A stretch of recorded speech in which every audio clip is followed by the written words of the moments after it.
Welcome to the Genius Factory. Enjoy the video. In this video, I will explain how to study for Economics HSC.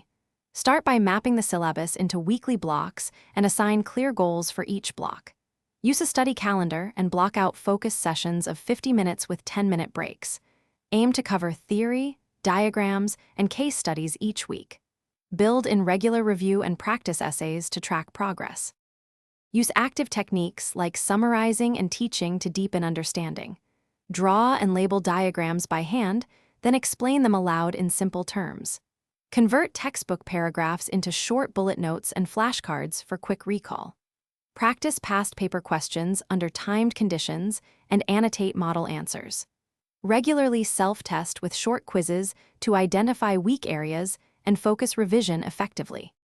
Develop a clear exam strategy that balances speed and accuracy. Start each section by reading all questions and marking easy wins. Spend a few minutes planning longer responses, including context, diagrams, and evaluation points.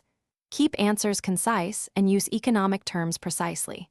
Monitor time and move on if stuck, returning later to avoid time pressure. Thanks for watching. If you found this helpful, don't forget to like and subscribe.